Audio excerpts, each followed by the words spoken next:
channel, and today I'm going to be talking about quantum mechanics. In this video specifically, I'm going to be talking about the Gram-Schmidt process. Thanks to the book Principles of Quantum Mechanics by R.Shankar for all the definitions and the problem which we're going to be doing today. So let's begin. So over here we have the definitions. Let's look at each one of them. When the dot product of two vectors vanish, they are orthogonal. Now, let's actually look at the mathematical definition of this. Well, if we write the dot product in the geometric terms,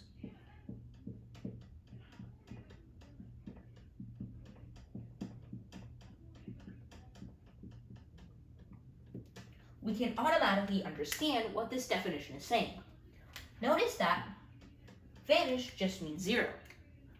So, continuing, we have when the dot product of two vectors becomes zero, they are orthogonal. Well, what is the secret to perpendicular lines, or orthogonality? Notice that orthogonal just means perpendicular. Well, perpendicular lines intersect at 90 degrees. The only thing we have in this equation related to degrees is going to be the theta, or more generally, the cosine of theta. So we have the cosine of theta. So why is the cosine of theta significant? Well, in trigonometry, the cosine of 90 degrees is going to equal to 0. And if one part in this term is going to equal 0, then the whole term will become 0 because they're all multiplied together. And that's why when the dot product of two vectors becomes 0, they are orthogonal or perpendicular. So that's what the first definition means.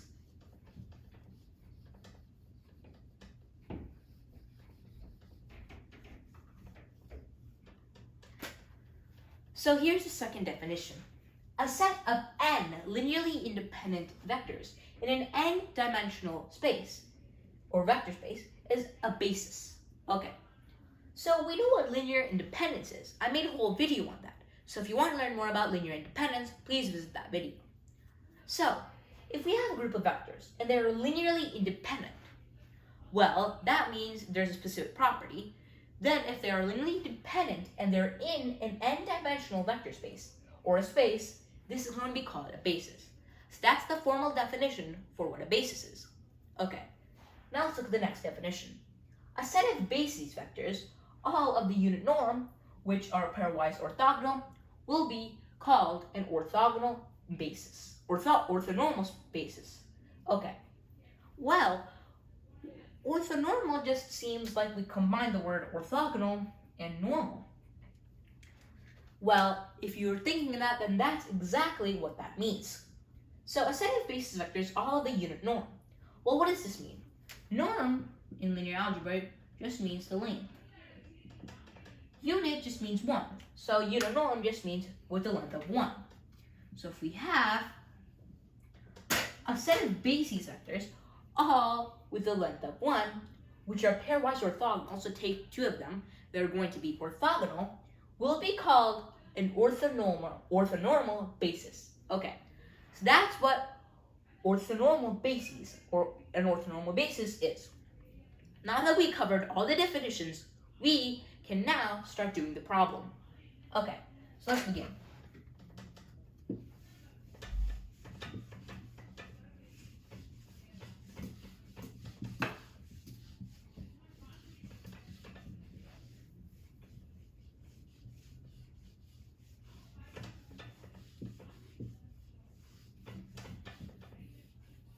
Okay, so over here we have the problem. We have three vectors over here, and we want to turn them into an orthonormal basis, and over here is the answer. How do we do that? Well, through the Gram-Schmidt process. Notice that the Gram-Schmidt process doesn't directly transfer these vectors to orthonormal vectors, orthonormal basis vectors. It first takes these vectors and transfers them into orthogonal vectors, which then we have to divide by their magnitude to get orthonormal vectors. So let's actually do it. So the first step in the Gram-Schmidt process is to set the first vector equal to itself. So we have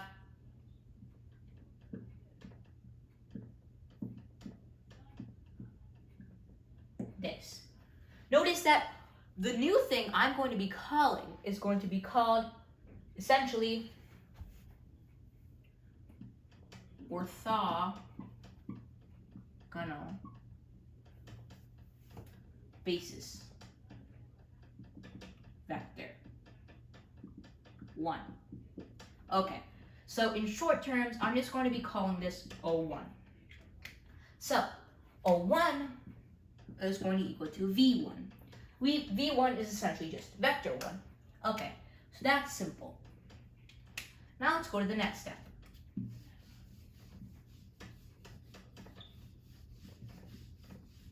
Well, what is the next step? Well, we have to take vector number 2, so orthogonal vector number 2 is going to equal to vector number 2 subtracted by vector number 2, taking the dot product with orthogonal vector number 1 all over the magnitude of orthogonal vector number 1 squared times orthogonal vector number 1. This is going to be orthogonal vector number 2. Well, let's simplify this side first and then do the other operations. Well, we're going to have 0, 1, 2,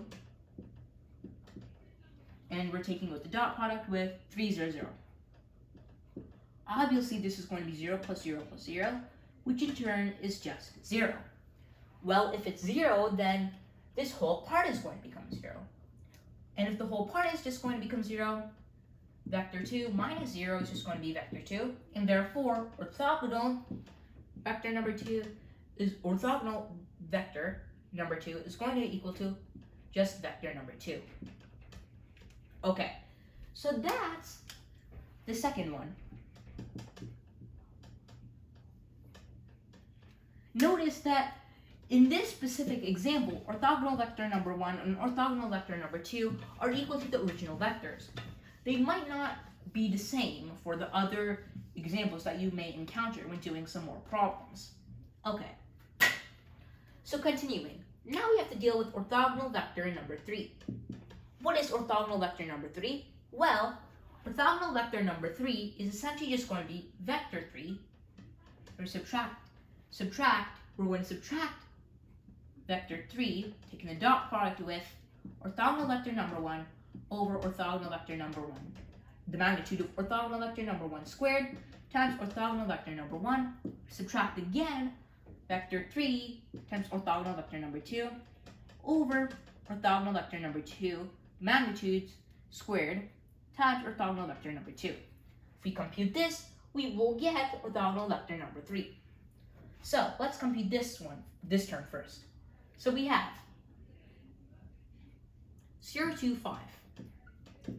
We're taking the dot product with 3, 0, 0. Obviously, we're going to get 0 plus 0 plus 0, which in turn is just 0. So this term cancels out like before. So that's going to make things a little bit easier for us. Let's calculate this part next. So we have vector 3, 0, 2, 5. Take the dot product with orthogonal vector number 2, which is just going to be 0, 1, 2. We're going to get 0 plus 2 plus 10, which is going to be 12. So we're going to have 12 on the numerator over the dot product of orthogonal vector number 2, which is 0, 1, 2, times itself. So 0, 1, 2, and we're taking the dot product with itself. So we get 1 plus 4 plus 0, which is just going to equal to 5. So we're going to get 12 fifths. We can check it because 0 times 0 is 0. 1 times 1 is 1. 2 times 2 is 4. 1 plus 4 is 5. So 12 fifths times orthogonal vector number 2, which is 0, 1, 2. And remember, we have this term over here. So we have 12 fifths, 0, 1, 2, and then we're going to have 0, 2, 5, and minus this. So now we have to simplify this. Well, if we simplify this part first, we'll just get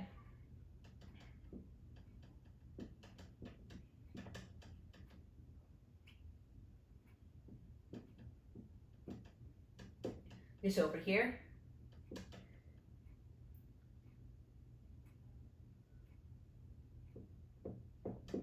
And now we subtract 0 minus 0 is 0. 2 minus 12 fifths, or 10 fifths minus 12 fifths, is going to be minus 2 fifths. Then 5 minus 24 fifths is just going to be 1 fifth. So we'll get 0 minus 2 fifths, and then positive 1 fifths. So this is going to be orthogonal vector, or orthogonal vector number 3. So O3 is going to equal to 0 minus 2 fifths and 1 fifth. So we're close to orthonormal basis vectors, but we're not yet there. So we have to divide each of the vectors by its magnitude. So let's just erase this.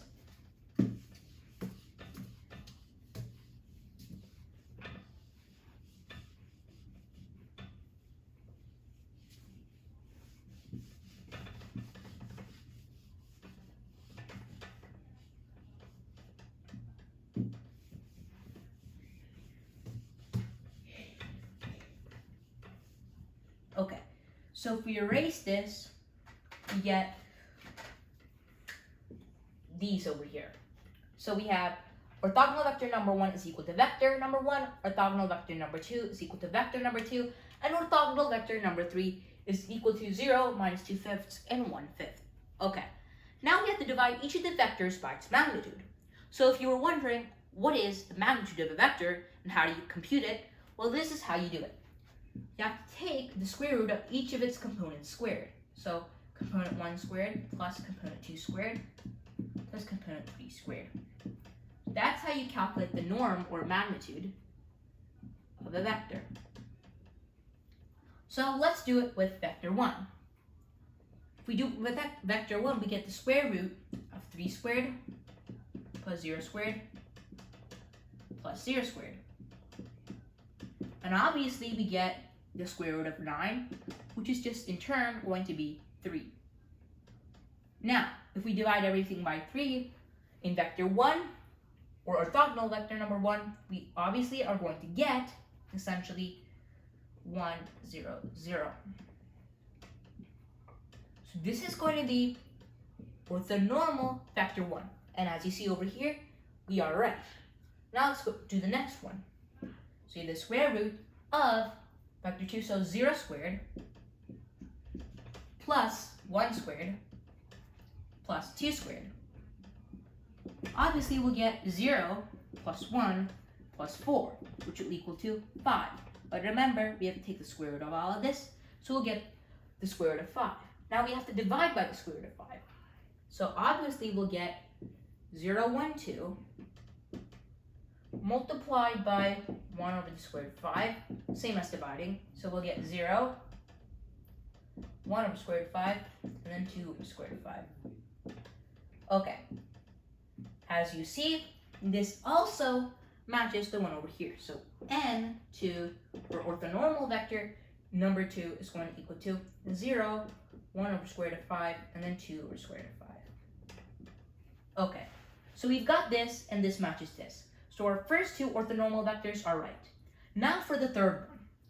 Well, obviously, let's do the same thing.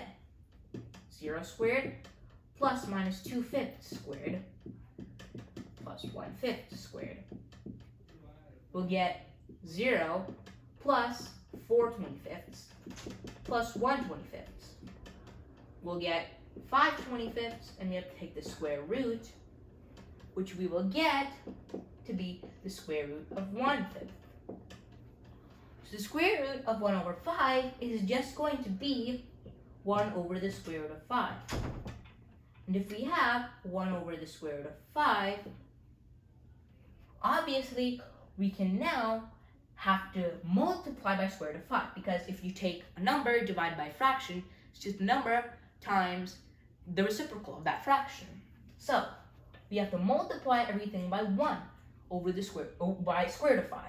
So we have 0 minus 2 square root of 5 over 5, and then next we're going to have square root of 5 over 5. And this is going to equal to n3. Okay, So let's write it in orderly fashion over here. And 1 is equal to 1, 0, 0.